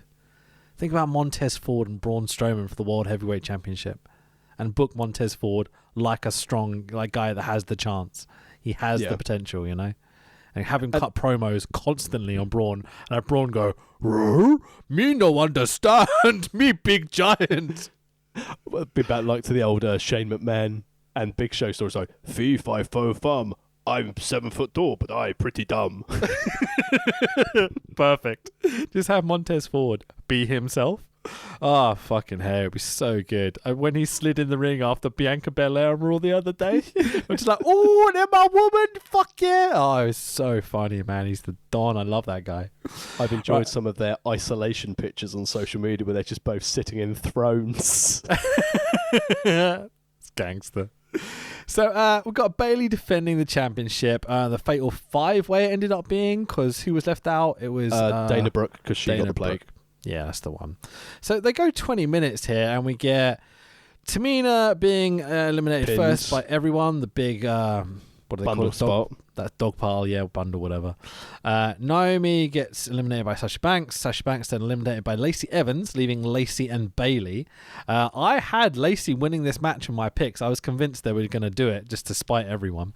No, I still had Bayley for this because they are going to try and build to a Sasha Bayley at some point. Yeah. It was a match. It was all right. I enjoyed it. I like Lacey Evans. I think she's got a huge upside, and when they... Well, no, when they go into her whole like Marine Corps background, I'm not having it. I get the feeling that you've had this conversation at Wrestle Talk. She's so shit. I do not get it at all. Why is she a face? She was just getting over as a heel. Yeah, nasties. God, it was dumb. I think the problem with Lacey Evans suddenly becoming a face was that it's silly little things like she keeps letters from fans in her boots as she wrestles and all nice stuff that she does nice things. Oh, what a humongous cunt of a human. Jesus Christ. What type of douchebag does that? Nice people? Fucking, how is that? Anyway. Just so you know, ladies and gentlemen, I keep all my fan mail in my trunks by my cock when I go to the ring. So, Tamina, shit. Naomi, let's be honest, she's been a bit shit recently, even though she had all the potential in the world. Seems like she lost a lot of momentum, just in terms of motivation, I guess, more than anything. I think that's because she keeps on getting pulled over with one of the Usos under a DUI. Maybe. Lacey Evans, shit. So that leaves Sasha Banks and Bayley. So yeah, if that's the feud down the line, fair enough. I mean, we've done it a million fucking times. I never need to see it again, but whatever. It was a match. Well, you say we've done it a million times. We did it at TakeOver twice. They haven't done it on the main roster, have they?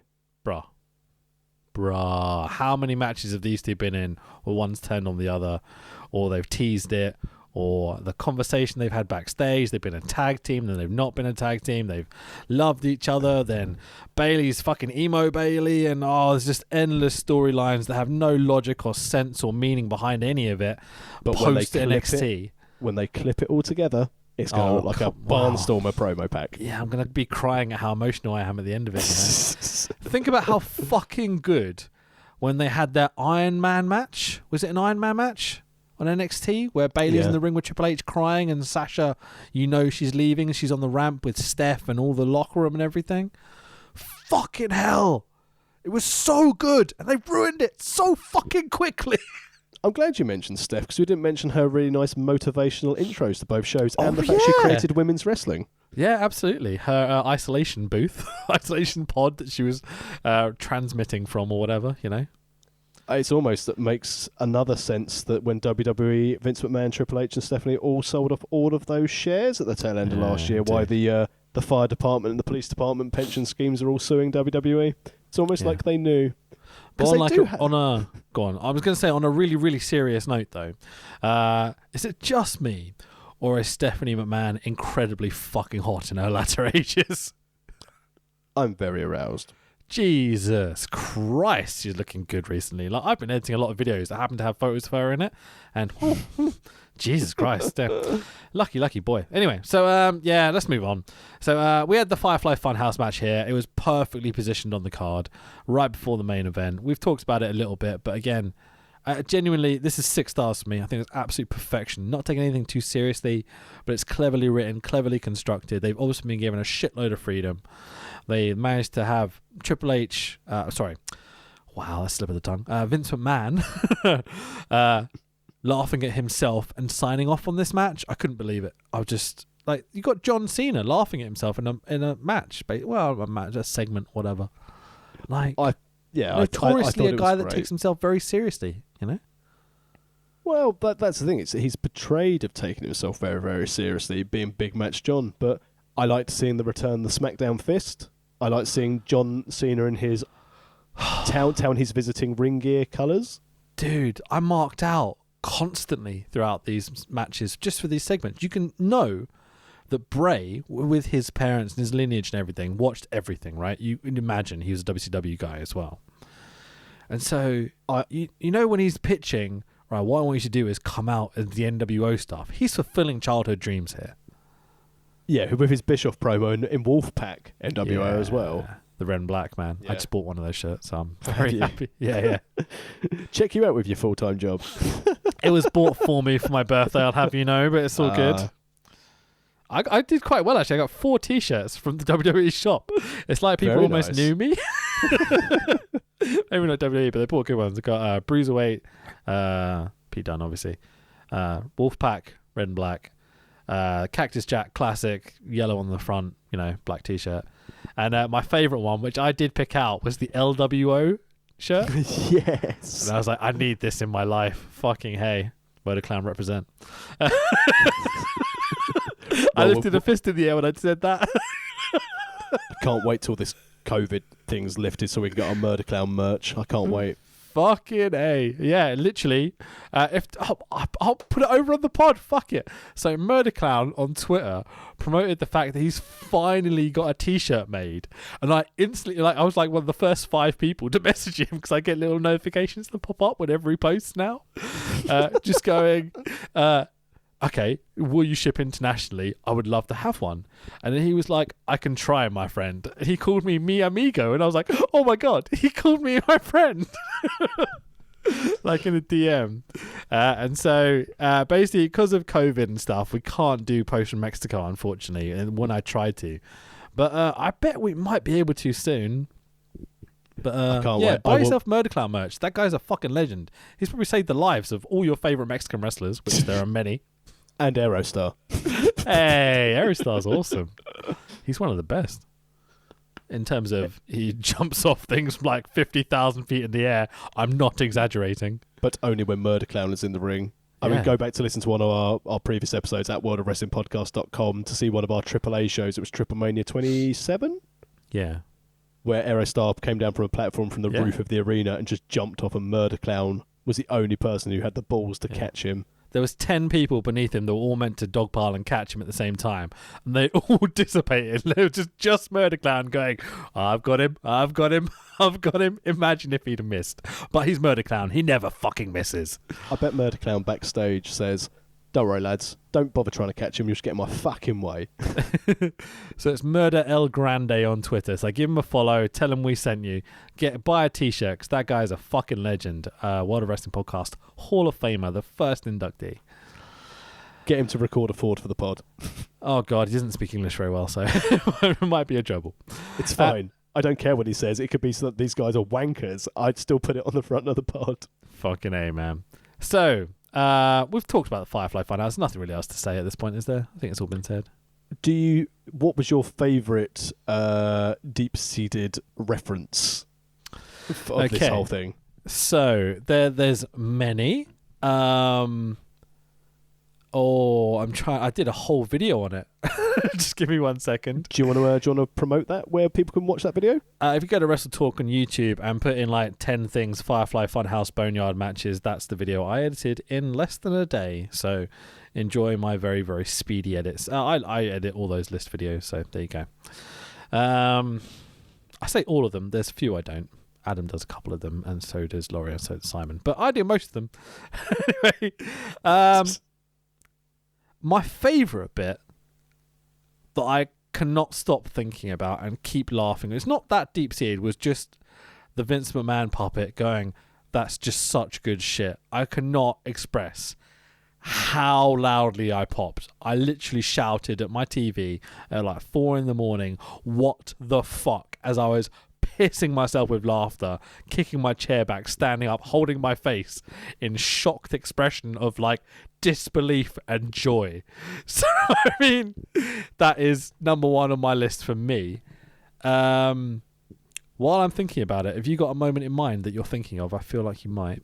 Oh no, it's the Bellas thing for me. It's the Bellas thing for me. But then also the fact that your moment, the this is good shit moment from McBossman, was no one ever paid mention to Macho Mercy sat next to him. Yeah, I mean, it did a great job. I got the gimmick, obviously, but it was Vince stole the show here, even though it wasn't Vince. Yeah. I would. This is something that will not age. This is something that will be really, really good, and I think it will be a fantastic turning point for Cena's career if he were to come back for another run in WWE. That he'd come back as that heel character, so he could have that one final send off. I'm just quickly flicking through my video, remembering things. So there's little things like, there's like that demon character that appears at the beginning. Yeah, where he's going we all live and get along together in our little village sort of thing. Yeah. Do you notice they cut directly from that demon with big horns to the Vince puppet with horns? Yeah, because it's the same thing, isn't it? Yeah, that little reference got me because I was like, are they suggesting what I think they're suggesting? What else? Johnny Largemeat had me pissing myself for laughter. John behind the cage. Yeah. Because it was the big blue cage. She knew exactly what they were referencing with the music and everything else. That was fucking done. Amazing. What else? I think that's about it. There's little details like his t-shirt didn't say you can't see me. It said you can't stop me. Yeah. And that's a nice little touch, as in like, literally, you can't stop him. He's the guy. He will not be stopped. Man, it's so detailed.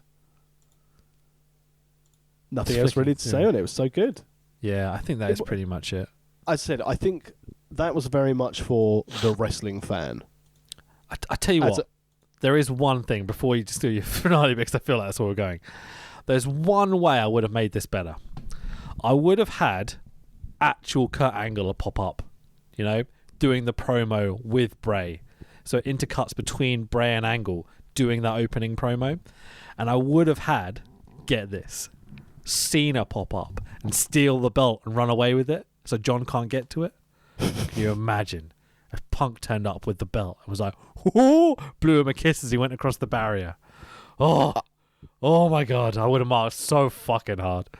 That was probably the first time you've had a CM Punk moment be allowed on a WWE program, wasn't it? Sure, yeah. Since he left, obviously. Oh, what a match. I can't stop thinking about it. It was so good. So funny. Anyway. I'm going to go and watch it again once we finish this. I think I have to. Would you believe that I don't think we've got as much more to talk about when we talk about our main event of the... Oh, sorry. I'll let you do your gimmick. It's our main event of the evening. We've already done the main event of Drew McIntyre defeating Brock Lesnar. Yay! Who happened to have Paul Heyman with him for the WWE Heavyweight Championship. The World Heavyweight Championship. Fuck you, Vince. I'll call it what it should be called. In 4 minutes 35. I want to wax lyrical about how much I love Drew McIntyre, how much he deserves it, how he is wrestling through and through, the first ever British World Heavyweight Champion. I'm so proud. I was buzzing for him. The moment when he reached to the camera after he'd won the belt, that was... everyone always has their little moment where they're standing on the turnbuckles, the pyro's going off, and everyone's cheering loudly. Drew managed to make that little screen grab iconic. Yeah. There's a photo of him looking down at the belt for the first time, and you can literally see like tears forming in his eyes. And that's all the emotion. That is WrestleMania right there. I feel for him so much, though. I know it's still going to be, the achievement still stands. He is the first. He is the WWE champion. But man, for someone who's had so many stop-starts and bringing back his career from the jaws of defeat to then be given the big belt. Yeah, and he took to the then long have route to come back as well, the very long route. But to then have it not be in front of a crowd of friends and family and having to do all of his media on Skype and Zoom afterwards, it's like, man, it won't take away from what he's achieved, but it's bittersweet, I think, for Drew. It'll be a case of he's done it, he's achieved it, but still. The moment it happened, I was thinking all this stuff, and I fully appreciate what you're saying, but I have a theory here. If they don't just put the belt on Bray, which seems like they might do, and I can understand why they would, this could be a good thing. That it didn't have the big, momentous crowd moments and stuff that it would have if it was in, Tampa Bay with the giant pirate ship and all that sort of bollocks. They could slowly build Drew, which they haven't done with the World Heavyweight Champion for a very fucking long time, into a serious top guy. This guy has a look about him. He's a movie star, He loves wrestling more than anyone else I've ever heard talk about wrestling. He is perfection in my eyes as a professional wrestler. If we could just leave the belt on him for like 3 years and book him well against good established top guys and have him beat the likes of Goldberg, Brock Lesnar, John Cena, Bray Wyatt, really put him over, I think we could have something very special on our hands. We could, and I'd like to think that he'd be given the opportunity to do it. And as you said, Strowman and Bray, they can fight over the blue belt. That's fine. And I think going straight into a program with Rollins will help establish him as a top star, because obviously Rollins is seen as their top heel at the moment on the Raw side of things. Yeah. Thank God it's that and not just Big Show every week, because fucking hell, the first week in they're like, oh, you've got the Big Show. Like, no. What a fantastic rib that was on Drew McIntyre. Here's the belt. Oh, by the way, you've got to do a 2-minute match with the Big Show after you've main evented WrestleMania. Yeah, so fucking dumb, innit? They went 7 minutes, That's ridiculous. But yeah, Drew getting the belt, it was great. It was what was needed. It was the correct story. It was the correct build through the year. Get him to the Rumble. that Rumble just set it up perfectly. And say what you want about Brock Lesnar. Brock Lesnar made Drew McIntyre in that Rumble by eliminating 15 people first and then letting Drew just cannon him. Absolutely. It was great. So, yes, absolutely. Seth Rollins is the guy to feud with for the next 6 months for Drew McIntyre, right? Has to be. Yep. What else? What after? If we're going to keep the belt on Drew, who does he go up against after? I think he'll go with AJ. Okay. When he's back. You're going to struggle to keep Drew face out with AJ, though. I don't think so. I don't think you will. I think there'll be something AJ will be able to do to be heel. I think there'll be some kind of Fortune-esque faction in the future for AJ to keep something interesting going for him. And I think what you need to do, because I assume when we go back live, there'll be another draft, because they love a draft. I think at some point they'll build to, if they do keep the belt on him, they'll build it to him and Roman. But potentially, if they're brave enough to have Roman as a heel. Wow. Could you do that? Well, heel Roman, face Drew. Roman as the cocky heel, where he's got his Rolex watch on, beating up the people's champion. I think it could work. I'm looking at all the people that were on this year's WrestleMania. Austin Theory. Everyone that I'm looking at that he could potentially feud with is smaller than him. And so you have that issue that with the face is the bigger guy, it becomes a harder story to tell every single time, you know? I'd be interested in seeing if they give Andrade and Drew a run together, because that was really good in NXT. Yeah, that could be good. Because then you've got the faction to run through. They've already planted the seeds at the end of Raw this week. Could be potential there. But this is the problem, as we've said on previous podcasts where we covered WWE. They have no stars. So when you're trying to help build and elevate a Drew McIntyre, maybe he'll have a feud with Randy Orton. It'll probably be quite dull from a promo standpoint. In-ring will be good. But who have they got? Outside of carrying on with Brock, which you don't really want to do. I just put myself in the mind of Vince McMahon, which is a scary place to be. I've got the perfect answer. King Corbin. This is good shit. Yeah, it's going to be Corbin, isn't it? But it's a good stepping stone. It's a good feud. It's going to kill his title run, though. No, no one will care. So. No one will give a fuck. The casual fan will not give a flying fuck about King Corbin versus Drew McIntyre. I think you'll find the casual fan won't give a flying fuck about the product in general. 1.9 rating for Raw this week. Yeesh. Wow, that's almost TNA levels. Yeah, I think they had a show which might have been slightly higher than that when Hogan came back. Fuck, all right. Are we going to leave it there? I think so. I think we've covered everything. We had a nice chat. We've done like two odd hours. It's been nice to hang out, man. Yeah, it's been brilliant. It's been a nice change, and I hope everyone who's listened to this likes it. If you enjoy what we do, if you can leave us a review on iTunes, Spotify, wherever you consume your podcast, that'd be great. All of our archives available at worldofwrestlingpodcast.com. Difficult times. If you want to throw us some money, we've got a T-shirt on offer, but I'd much rather you go and spend that on something else on your family or a vulnerable person or an NHS worker. Buy them a pizza. Don't buy our T-shirts until we're back to normal, please. Go buy an Indie Workers T-shirt. Go help them out.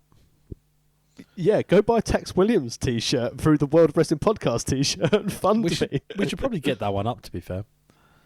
No, because let's be honest. Yeah, as I said before, I'm at this moment in time. You know, I'm down to 80% hours at the moment, but I'm in the very fortunate position where I'm affected by it, but I can still pay my bills. I've still got an income. I've free childcare kicks in now, so if the nursery is open, I wouldn't be having to pay any money out. So I just think, as you said, indie workers who don't have another income, who've put wrestling forward as their dream, and you know, I know some people disagree that people should always have a backup plan, and I am one of those. But if you push everything for your dream, you're being punished for something that isn't your fault. So as Rich said, you know, support your favourite indie wrestler, buy a bit of merch, sign up to a Patreon, send them a tweet, just help if you can support people who may need it a bit more than yourselves.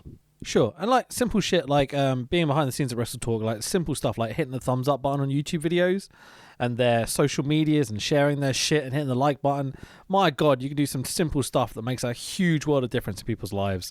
Yeah, So it's a new society, people. Go help out, you know? I'll say Doesn't take that much. from obviously, you know, we do want to support our friends. So obviously, people like Coach Wicked at Set Go Gym, go and check out the YouTube stuff. They're doing so much free stuff for you to keep fit in your downtime in isolation. It's great. It helps you lose weight. It helps keep you motivated. It helps keep you positive. Great workouts, bite-sized content for free. Set Go Gym, go and check them out on Facebook and Instagram and YouTube. And same thing as well, you know, if you want a legitimate source for your wrestling info, which isn't run by dickheads, they don't publish things, you know, go and support Wrestle Talk TV. They've done great things for British wrestling, and we should support them in supporting British wrestling. It's just Wrestle Talk now, but it's okay, don't worry. Thank you, man. Right, WorldOfWrestlingPodcast.com is the best place to find everything. You can find all your subscription bits and all that sort of stuff. Where can people find you online, good buddy? I'm at the Tex Williams on Instagram, Facebook, and Twitter. My Twitter's been taken over by a butler, so it's writing in the third person at the moment, so that's no fun at all. What? The Tex Williams. So the butler's running it, is it now? Okay, interesting. I see where this is going. Exactly. Kayfabe. I'm Fanboy Rich on Twitter. Don't bother following me on Instagram. I don't post anything. But I tweet all the time. And yeah, if you want to talk to me about wrestling, I am available. I don't know how to end the podcast. I want to keep talking because I'm bored. That's fine. Next week, I think, are we covering chapter 100? Are we? I don't know. I've got a list. Let's have a look. I think it's we've chapter got 100. Options. Yeah, that is generally next on the list as far as I'm aware. Okay. I have a trilogy in mind for the week after, though. Okay, well, we'll go. Next week's show is going to be Progress Wrestling Chapter 100. Yay. Before we go, I am just going to quickly check corporate for one last time to see if there's any more breaking news as we leave the pod world. 2 NXT superstars have gone. We have seen the end of Deonna Purrazzo and Alexander Yaksik, who I didn't know who Yaksik was, but Deonna Purrazzo was on TV recently. But yep, she's gone as well. So I think we'll see a few more as we go through. So as Rich said, support your favourite indie wrestlers. Hopefully it won't impact some of our British guys in NXT UK, but keep them peeled, keep supporting British wrestling, and keep supporting our podcast. Absolutely. Let's give Heath Slater a job, eh? He's got kids. See you next week.